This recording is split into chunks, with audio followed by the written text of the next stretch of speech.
We breaking bread, yeah. We breaking bread, yeah. We breaking bread, yeah. One conversation at a time. We breaking bread, yeah. We breaking bread, yeah. We breaking bread, yeah. One conversation at a time. The Breaking Bread Village. One conversation at a time. The Breaking Bread Village. One conversation at a time. Hello, everybody. Welcome back to the Breaking Bread Village. I'm so happy that you guys tuned in again to break bread with us and have this conversation. I'm going to bring on our guest, Miss Keri. So let me bring her on right now. Hello, Keri. Woo! Hello. Happy Saturday. Thank you for Yes, having me. Yes, of course. Thank you so much for taking the time to be on, because I'm really excited to have this conversation with you. You and I met doing outdoor yoga that I was not that successful at, and I know you was not that successful at.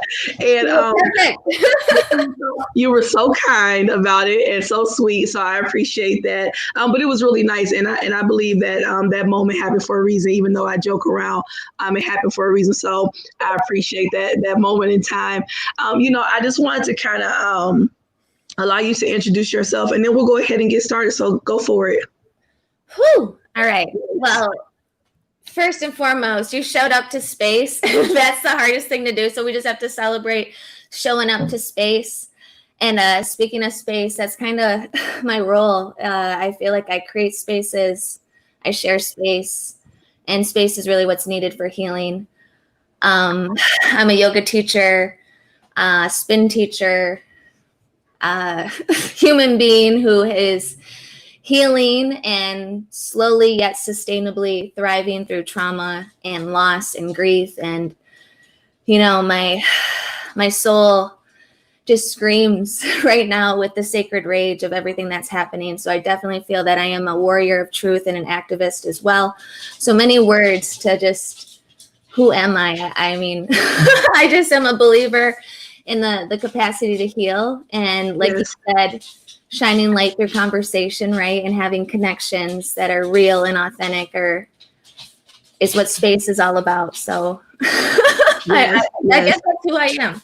And I own Eliminate Yoga and Cycle in Midland, Michigan, which I'm so blessed to have. And that's been a blessing and divine surprise in my life through tragedy, which I'm sure we'll talk about as well today. But we can get through things. We can get through hard things. And I only know that from my own circumstances and experiences of getting through things. So I'm so grateful that we find each other. Yes. Thank you. I just want to give you an opportunity to share your story. I heard a little bit about it, and I was really intrigued to reach out to you. I think a lot of times, and as I shared with you before, people are apprehensive of sharing stories sometimes, because in our society, oftentimes we shame people, or we make people feel bad for being vulnerable. We make people feel bad for not feeling perfect, right? Or being perfect, or, everything just happening 100% in this perfect light that people have created, this fake world that people have created. And we bow down to that oftentimes. So we feel shame, for expressing ourselves and talking about different things that have been hard for us in our lives, and then also people seem to compare trauma, right? Or say, or your trauma is not that bad, or, what you went through is not that bad compared to it. And we have to stop that. We have to look at everything. Yes. And just individuals, we all go through our different things, and one thing that may not break me could totally be devastating for somebody else, and that's okay. And that's why we have to create these spaces to share stories, to hear each other, active listening, and be able to see each other. So that's what I'm trying to do here with you today. So I appreciate you being here and sharing this. So I want you to go ahead and get right to it. I know you had a life-changing event, that put you on a different path, a different journey to enlightenment. So I want you to go ahead and talk about that however you feel led. Thank you. And you said so much, nailed it on the head in so many ways, right? This shame, this energy of shame comes in from just our human experiences. We're living life as human beings, divine beings having a human experience, but we really forget the whole divine thing. And we just like focus on the judgments and the comparison, and society and culture right now really reinforces the disconnect and the separation and the singularization when everything really is all encompassing. So every time that we just take a breath and recognize that there's pain and there's pain that needs to be healed, that's the way through. But it's super uncomfortable for people. So my story of finding truth came through complete discomfort and losing everything, which that's what trauma tends to do, is just shift you into a whole new normal. And why it's trauma is because you don't choose it. It's chosen for you, and it's overwhelming in every capacity. So we have this involuntary moment or moments, right? There's so many different forms of trauma, and I want people to understand that, because like you said, I can't tell you how many times I've heard people compare their traumas, and the work I do is trauma-informed work, and I hold space for people, and people are apprehensive to come into the space based on how they identify or label their trauma. And I'm like, I don't care what word you put in front of it, it's still trauma, and there's something there that needs to be healed. And I didn't know I had so much that needed to be healed until the catastrophe of my life, like the literal ground under my feet was no longer there. I grew up in a household with two human beings doing the best that they could up against everything that our culture and shame and trauma puts on us. So July 4th, 2013 was kind of the explosion literally of my life into independence. My dad took my mother's life, so we know, or we think, we assume, we weren't there, but I found her in our living room. I was the one to find her with my husband, and then my dad was still alive at the time, so I had to call the cops on my father, and the police ended up taking his life. And you know, the moment we're in the world is it's a big reflection to me right now, because he was a man of color, Hispanic, indigenous man. And to know that I was the one who made the phone call to have police officers take his life. But then I know too that I was doing what I had to do in that moment. And that's what really, you'll hear the complexities in my story as I hold both, right? I'll hold both. Right. I did what I had to do, but I also think about, oh my gosh, all the other elements that live up into that. That in itself was enough to make you not want to wake up the next day, right? And the next day, and the next day, the loss of my parents and how it happened. But then how we grieve and how we grieve together, which really we don't do together, was very mind-blowing and heartbreaking as well. There was so much drama happening in the background with things that just didn't matter, like details to things that didn't matter in that moment. And then on top of that, throughout my story of healing, I call it divine synchronicity, divine timing, divine intervention. These small clues, literally from my parents, letters written, found. These are letters that you found after they both passed away. Okay. Now I want to ask you something first, Keri, before you get into the enlightenment part and the path down to the light. With you finding your mother, right? And then, like you said, being the one to have to call on your father, you know, and you touched on the fact that he was a brown-skinned man. So I'm assuming that you're connecting that to how we already know how sometimes the treatment and reaction from, you know, law enforcement can be different for people when they look a little different, right? So you're, you know, holding on to that pain of feeling like you were the one that brought them in to deal with your father, when really we understand that you had no choice in that position. And that's such a tough position to be in. I mean, how did you reconcile that? How did you deal with that part? I mean, because there's so many dynamics to this, that type of guilt that I would assume that you may have felt at some point in time. Oh, heavy. Yeah, so tell me about that. Yes, absolutely. And I'll kind of take you into that day too, because I just knew something was off and wrong, which is going to reinforce more of the story into each other, that we all have this wisdom within us. And yes, we get these pulls and these tugs, right, to call or to text people. And that's really divine wisdom flowing in. Something's off, something's wrong. You're needed. Mm-hmm. And I just knew that day something was off right away. And I had to work. And when I got home from work, my husband was home and I'm like, we got to go. So he's like, yep, let's get in the car and we go. And I'm just thinking, please, Lord, don't let her car be there. Please, Lord, don't let her car be there. Because if her car's not there, she's not there, because she wasn't answering her phone and we weren't texting, and we usually did that. Right. So when we pulled down the road and I see her car there, I just knew instantly, like, and I don't know if I can swear on this show or not, but I'm going to, because this is our space. Yes, this is our space. So go for it. Yeah, that's what you felt. It was like something bad. I knew, and even my husband knew. We knew. So we got out of the car, and my dad was actually in the garage. But like, I have to tell you right now, he was not in his body. It was just literally black eyes. We don't know how long. We don't know. We just know it's July 4th, whether it happened July 3rd night or not. I got there July 4th around 3. So he was still alive. We went into the house. My words to my dad were, "Where's my mama?" He said, "She's dead." We get into the house. He said that to you. Wow. Okay. Mm-hmm. And I didn't see it. There was a gun on our kitchen table. So my husband's like, "There's a gun. We need to run." So we run out. Literally, I push my dad, and my last words to my father are, "You're a fucking asshole." And that's where we proceed to get into the car and call 911. And from there, it's just like, and it's weird because trauma, you can see it. Like, as I speak it and share the story, I'm seeing it, and I'm going to apologize if I get a little shaky or if I cry, because please don't, because I cry all the time. So don't feel this is a safe space to feel. So whatever we feel, we're allowed to do that, and we can give ourselves permission. So go for it.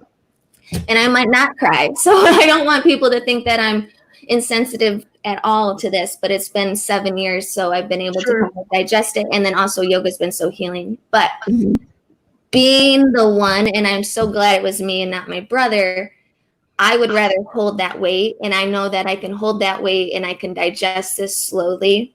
However, there has been many back and forth battles of extreme guilt of where was I July 3rd? Where was I July 2nd, right? What ifs? And those what ifs are literally poison, and they cause us to just stay in that toxic space, which it's already toxic because it's this huge loss. And one of the things that really shocked my mind was just how much of a statistic this is, and who I was in that moment. I didn't have the social justice lens I have now.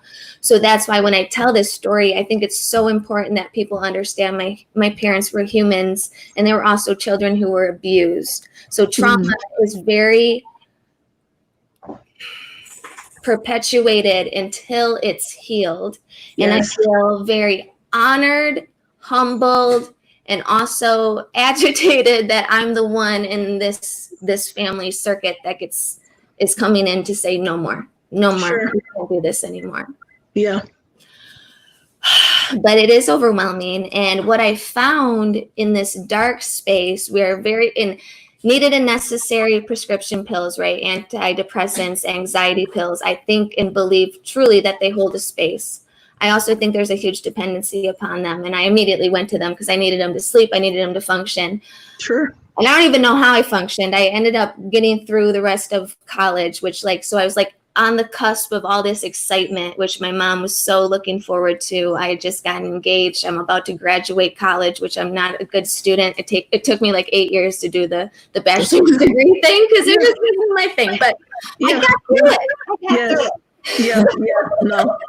I don't even know how, because I had one semester left. So I was like, oh, do I finish it out? And I did. But what Good I for you. found is such a lack of support if you want to heal in your own authentic way. And I say that as in like somatic resonance, like my body felt this tug of what to do with this pain. And like at first, when you're in this space of high emotion, you really can't make logical decisions that like support your healing authentically. So you get tugged and pulled into all these ways other people think you should be doing things, like, oh, you should try this, and you should be doing this, and why didn't you try this? Oh, she needs to be doing that. And they get all, entangled in your stuff when everyone needs to be getting untangled of their stuff. But we can go on to that too. That's a whole nother And sometimes, in all fairness, people think they're helping, right? They feel like they have to help you navigate, because I have found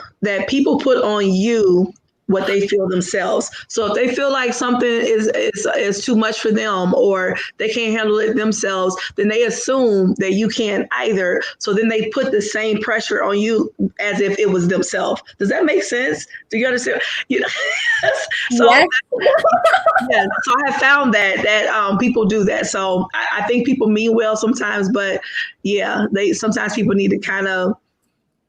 Yes. That's their stuff. And what we're going to see, and what will come out in this conversation over and over again, is again this like parallel to everything affecting everything. And like the culture literally teaches us how to stay outside of ourselves, because if we're inside of ourselves, we're going to heal. And if we heal, we're going to be more able to see what's happening in the world and walk through the world in a way that actually supports humanity. So it's very on purpose that we're not giving the space to heal. But I just imagine a world where we can, because in my experience, I had the privilege to take time off, even though I finished school or whatever. I did it on, my flow of whatever. And I had time off of work. I think of people in this world, and especially people of color, they don't get time off work. And we have these heavy, heavy, heavy pains and wounds, and we are not giving any space to heal these. And that's where my parents' story, we ended up here because they didn't get the opportunity to heal.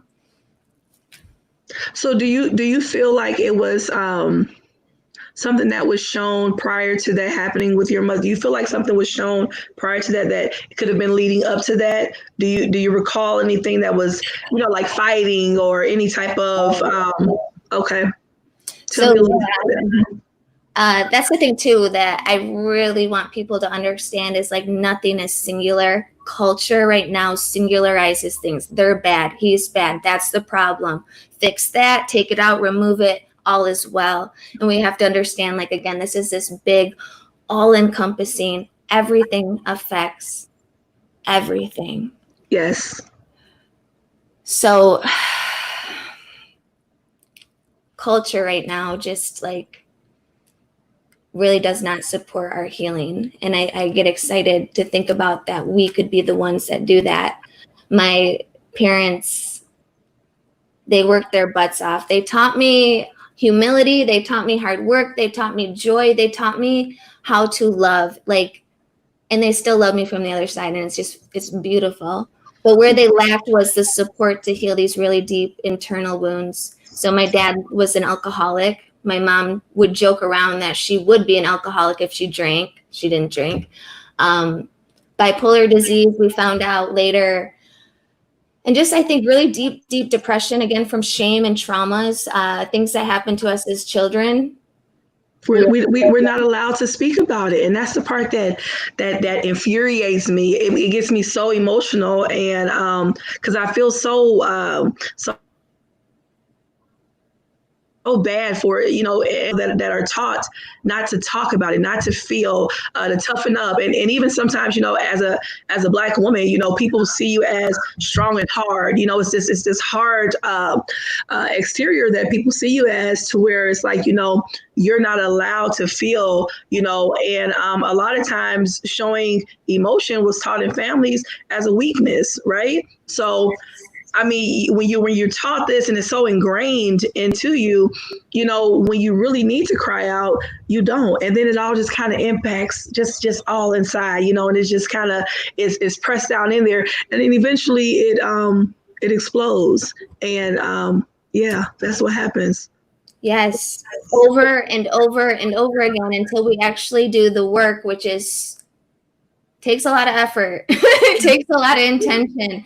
It takes being able to sit with your shit and to say, yeah, I've been hurt and I've been harmed, and I've also hurt and harmed. But now I know, and now I'm choosing to do something different because I no longer can feel the oppression inside as well as outside. And what yoga teaches us, this philosophy of yoga teaches us, what is happening inside is literally what's happening outside. So some of us are so disconnected from the inside, we'll look around outside because it is terrifying. And that is probably why you don't want to sit in it. But if we keep sitting in it, we keep avoiding it. Yes. And it is such a tender thing that we need to learn how to be okay with that tenderness. Yeah. And know that the tenderness is truly strength. I don't know. Well, I can imagine where the words came from that we can't feel emotions and that's weakness. I imagine it from a very oppressive culture that has to keep power over people and keep people suppressed from expressing how they feel. Yeah. We're living in that. So if we can start to actually breathe and feel how compacted we are, and just maybe 1% of release, because like you said, we explode and we make decisions that harm ourselves and harm each other. And like my dad taking my mom's life, that wasn't something he rationally wanted to do. Right. He felt trapped. At that moment in time, this was years and years of us saying it can't get worse. It can't get worse. He was out of work, like not having a job, not having something to get up for in the morning. That does something to someone's soul. And I mentioned to you on the phone on our earlier conversation that I didn't know this. I didn't realize this until afterwards. And you have to understand, I had this huge epiphany of and just seeing my parents as humans. Yeah. And children, abused children. And my dad, a brown man, had to look into the mirror and had to have an identification card with the fact, the scar on his face. He was a child. He fell on a heater. Nobody gave him the care he needed to heal these wounds. So the rest of his life, he had to have this scar. Reminder. Yeah. Yeah. And what does that do to a person? Yeah. Yeah. And he made such joy out of such hard times. Yeah. And we didn't have the fancy stuff, but what we had, we took care of. And I appreciate them in a way I've never appreciated them before. They truly did take care of us. It's the both outside and the inside that didn't get to heal. Outside didn't hold us. The way in which we treat people with addiction, the way in which culture reinforces alcohol. You look at the marketing in the media, right? It's get a drink. But the moment you turn addicted, Yeah. Yeah. No, it's true. It's very true. Yeah. And I'm sorry. Yeah, and I think that goes back to, allowing people to share, allowing people to feel, allowing people to be in that moment of what they're going through, and not telling people it doesn't hurt or telling people to just get over it. That's a hard place. And then when you add on, not having a lot of resources, not having a lot of support, because I have found that it's so easy for people to judge a situation that they're not in. Or even if they were in a similar situation, to still judge it because, I made it through. Well, we're all different, and there's different dynamics attached to it. And, I just really wish that we as like you said, humans are able to see each other, really see each other, not the facades and not the, all of that, but just actually see each other and be able to be in those moments with each other as we're able to safely express. So I just value that so much, and especially like even for parents. I know for parents opening up space for their children to express themselves in a healthy way, to be able to say, you hurt my feelings, or I didn't like when you did that. A lot of times we're like, well, I'm the parent, and you.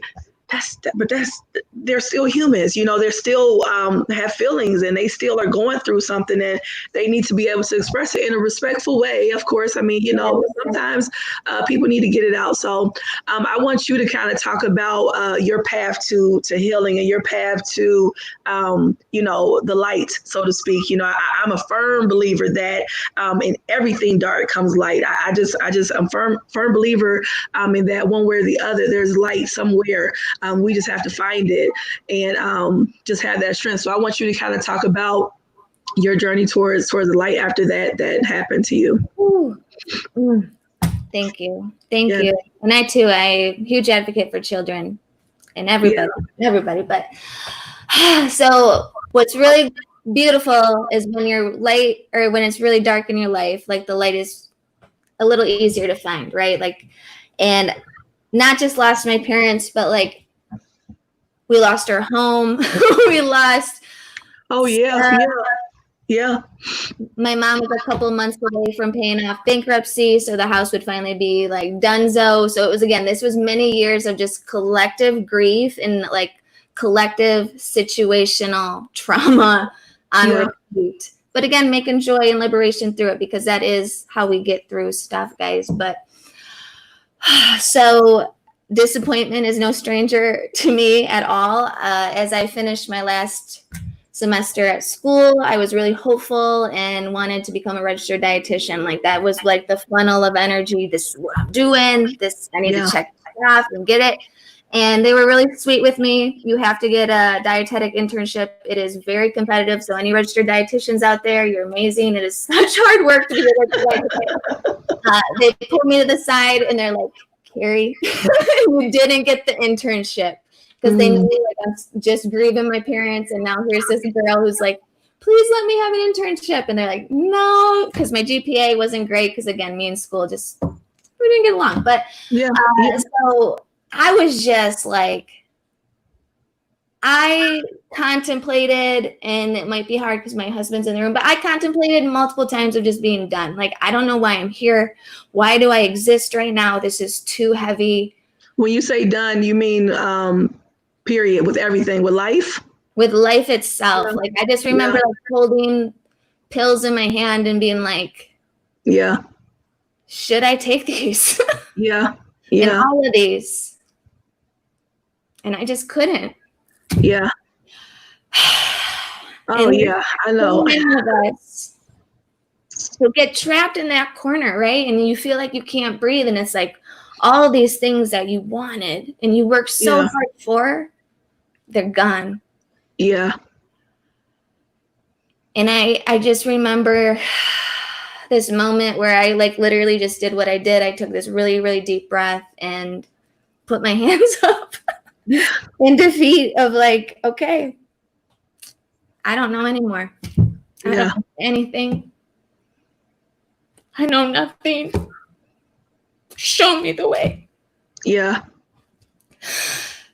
And I'm telling you what it did, and it took lifting us out of certain situations and cutting cords with certain people. And I have extreme gratitude and love, maybe not in that moment for them, but now I do, because it's all lessons learned, and it all leads you to where you need to go and be.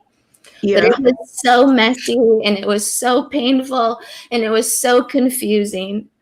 And that's when people tell me they're in that space, it's like, stay there and trust it, because I didn't know I was going to own a studio. Like, that's a dream come true. Yeah. I didn't know I'd have a community of people who want to share space with me and believe in how I walk through the world or want to walk through the world. I didn't know I could be heard. Yeah. And all these gifts have come my way And I truly believe it's because I have chosen to forgive, and it didn't happen overnight, and it still continues. There's wounds that come up, and Oh, sure.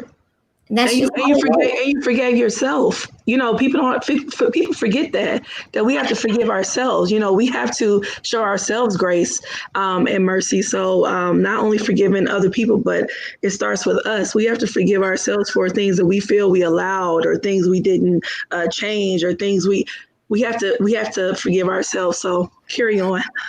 Yeah.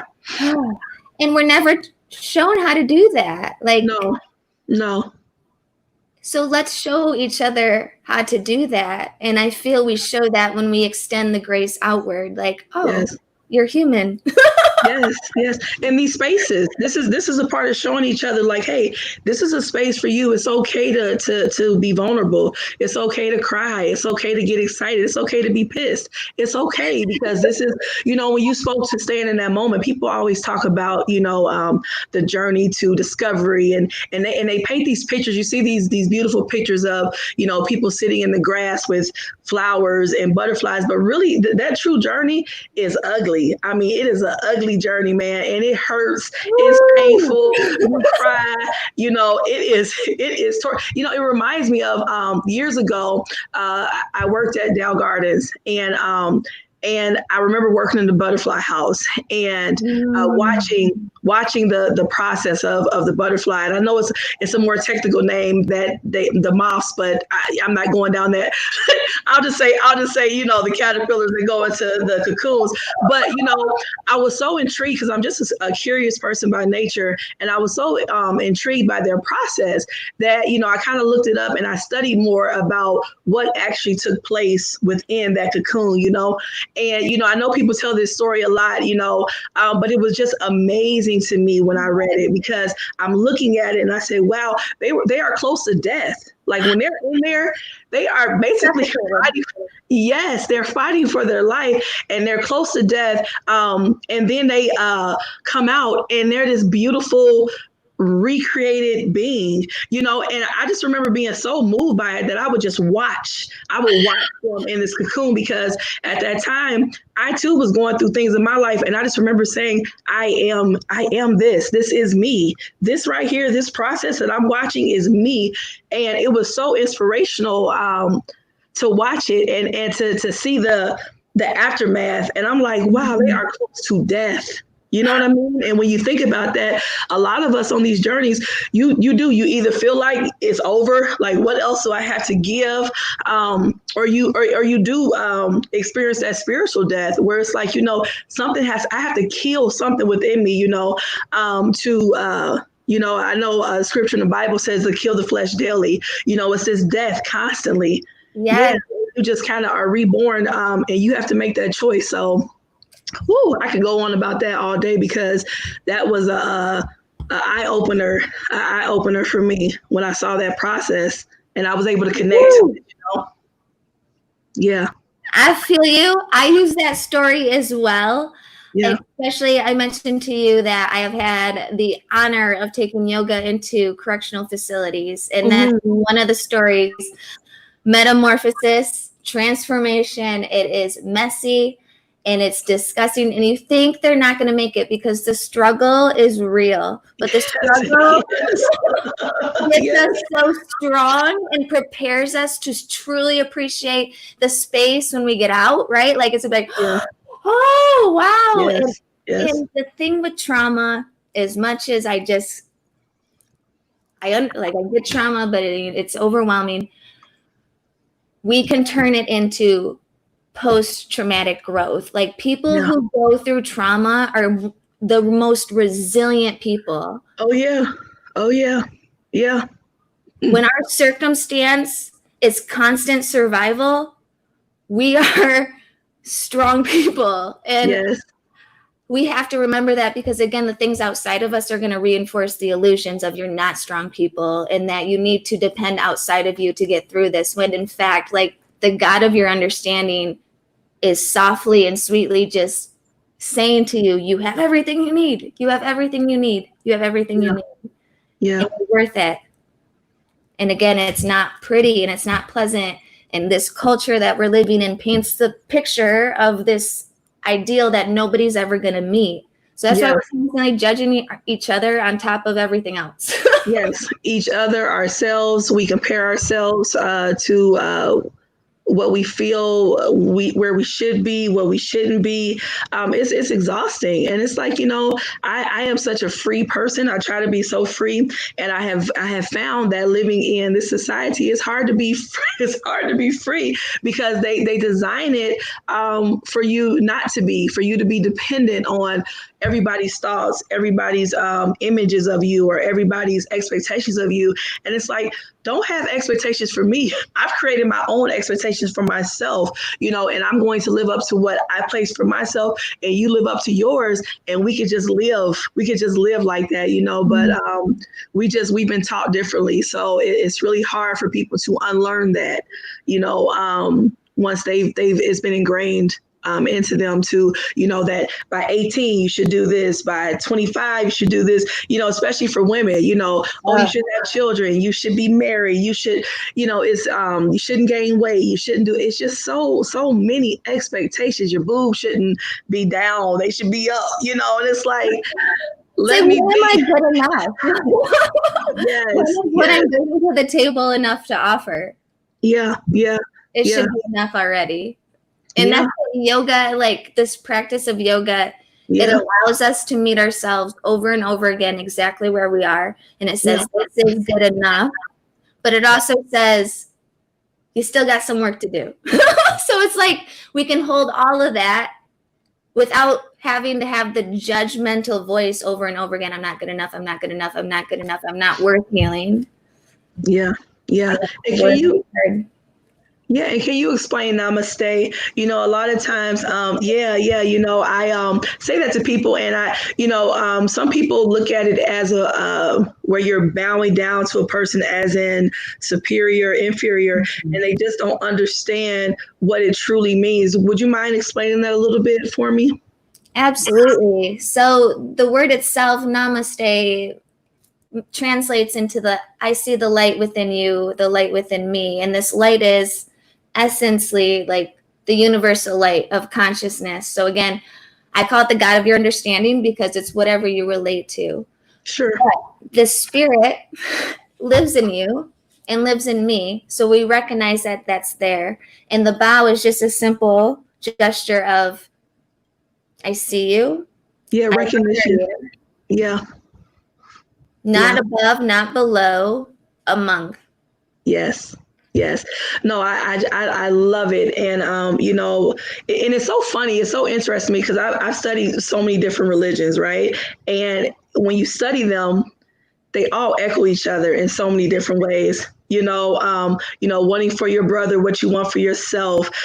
I see you, you see me. I could just name so many where they all just kind of echo each other. And I think that sometimes we get so caught up on our differences, what we see as differences, that we can't see the things that actually connect us, which will lead us into that spiritual awakening and insight within each other. When you're able to recognize that, like you said, that we are spiritual beings living a human life. We're just kind of in this vessel right now, and not really realizing that we're all connected by spirit, and that's a whole nother conversation, of course. But I think that if we were able to recognize each other a little bit more, we would have a little bit more empathy, a little bit more grace towards each other, especially right now. It's such a time for us to really be meditating and just kind of being one.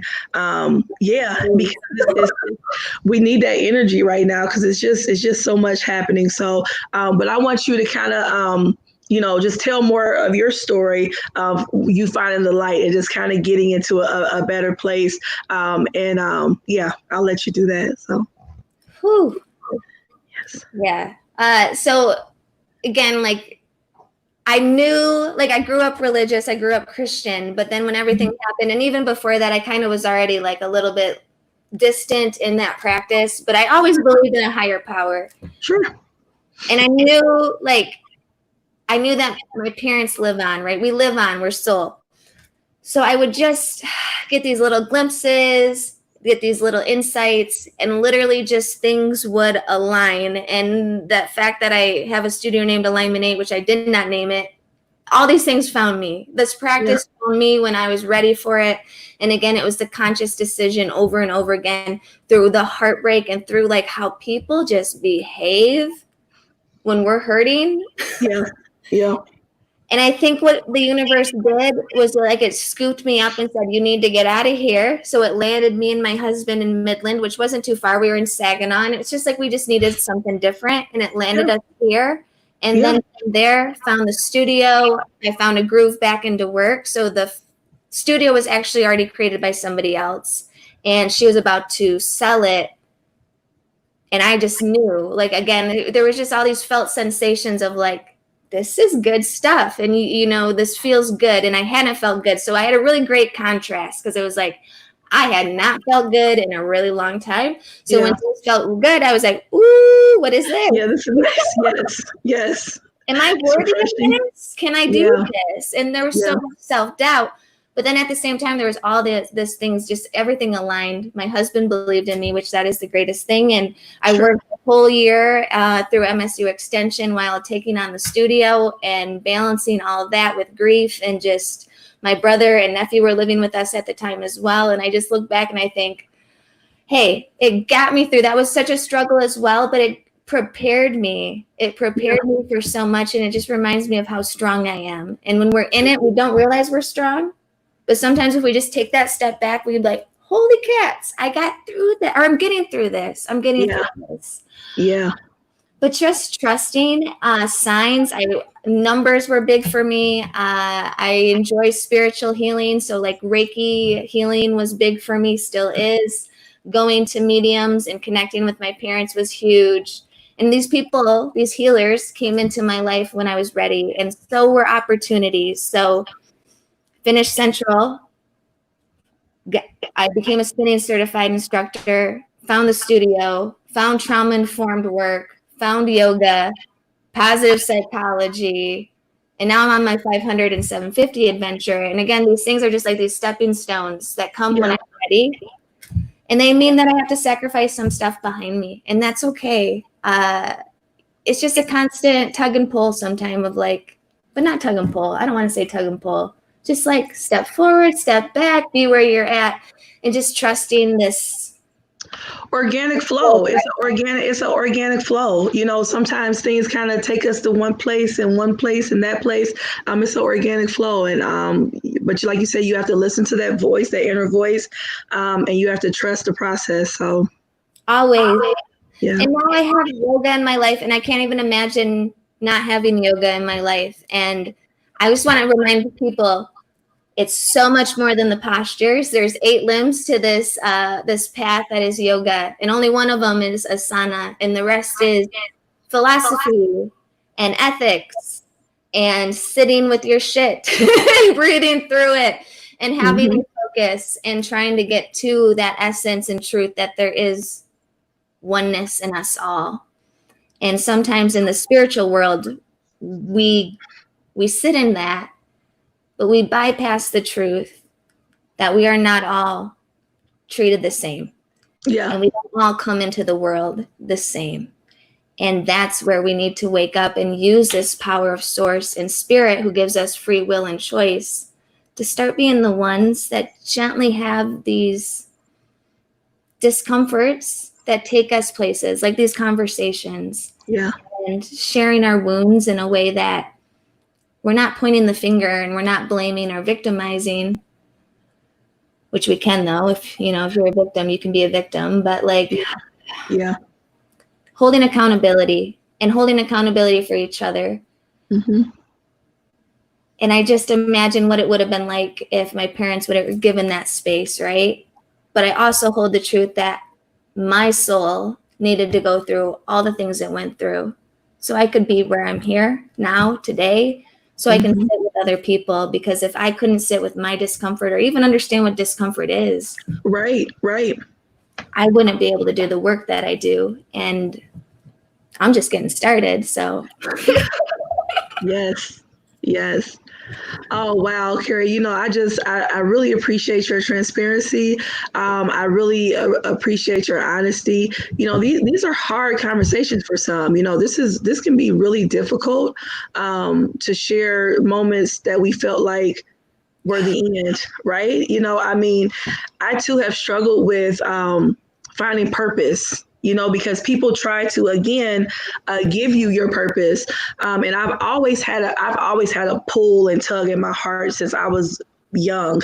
I've always known that I was a little bit different and saw things a little bit different, and it's just always been hard because as a child, people try to mold you and sculpt you into what they want you to be, and it's like, no, something is pulling at me a little bit different. So I understand that struggle of trying to find your truth, your inner truth, and just being okay with that. And years ago I found that where it's like, what, this is who I am. This is, and of course we all can change a little bit and grow a little bit and of course evolve a little bit, but the essence of us, we don't have to change. We can be okay with where we're at, and the people that accept that will feel led to us, or drawn to us, and then the people that don't won't. It's just that simple for me. It's just that simple. So.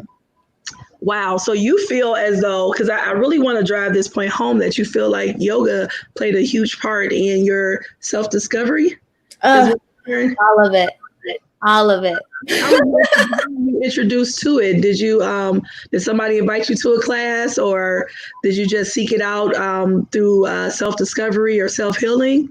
A little bit of all of that. So I think I was doing yoga before I would even be like, oh, I'm doing yoga. And in fact, if you would have said do yoga, I would probably have been like, no.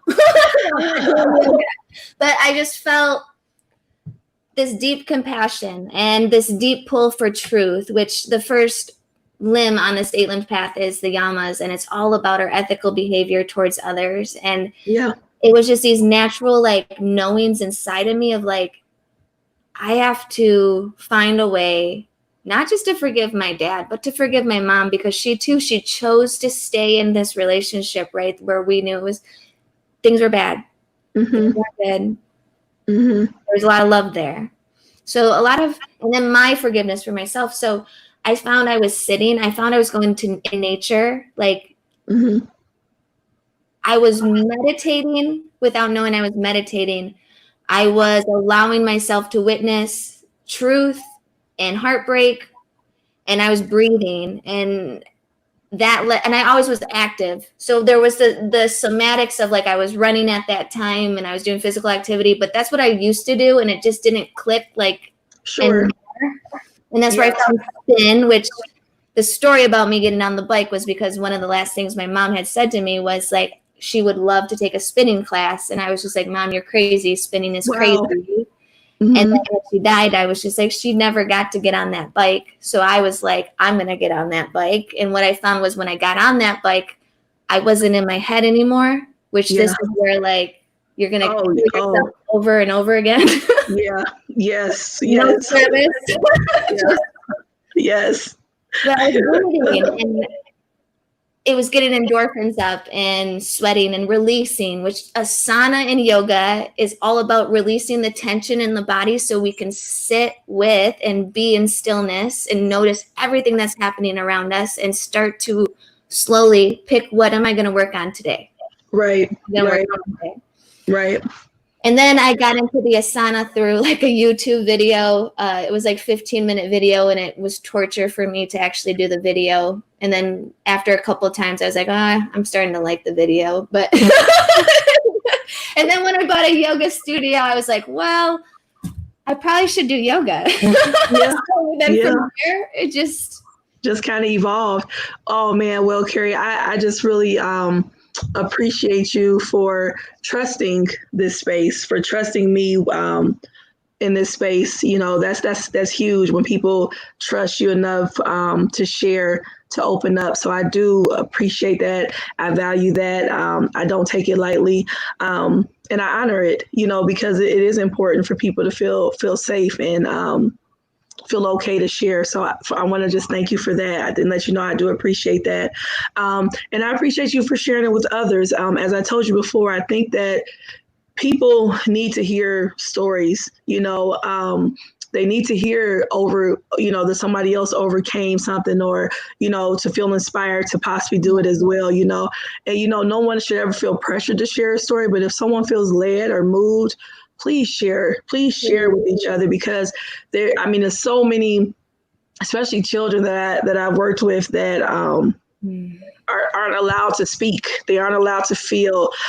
So I share my stories. I share my stories of abuse. I share my stories of, sadness. I share my stories of self-discovery.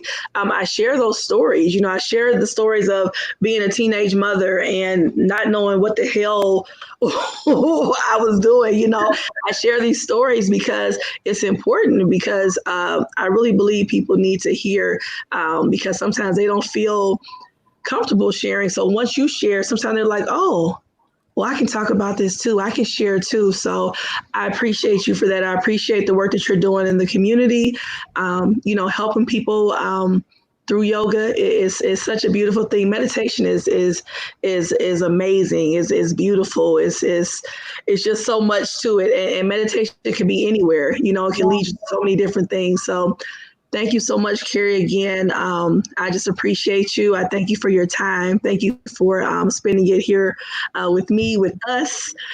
So thank you.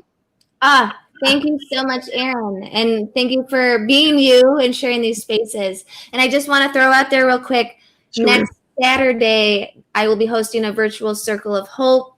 It is where we come in. If you want to share your truth, you can speak, and we set agreements. It's confidential. Yeah. We create a space that's not just safe, but it's brave, so we can start to move through things that are uncomfortable. It's always through a trauma-informed lens, meaning we have choice, and we support the choices you need, so you feel secure enough to be that brave. So just know that's on the website, and again, 11 to 1 next Saturday. Always open to ways that I can stay resourceful and here for our people, because we need each other. Awesome. Yes. And I have your website here. People want to check it out. You have so many different opportunities for the people to partake in. So I encourage people to look it up and participate and help find healing, help to evolve and to just find self-discovery and self-purpose. It just all kind of begins with us making those steps and those choices. So again, Keri, thank you so much. And we find each other. I know. You found me trying to do yoga and breathe and move stuff all at the same time. It was a lot. I did it. And you were so encouraging. You're doing great. Oh, okay. No, I appreciate it. Yes. No, I appreciate you. Well, I wish you a great night, Keri, and thank you so much. I wish you peace, love, and light, and I just wish you just such grace as you continue to evolve and just kind of connect with yourself even more so. So, yes, thank you, Erin. Thank you. Yes. Take care. Bye-bye. Namaste. Namaste.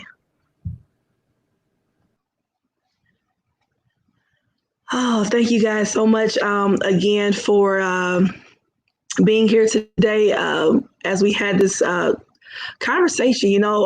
This is healing. This is a part of healing. This is a part of cleansing.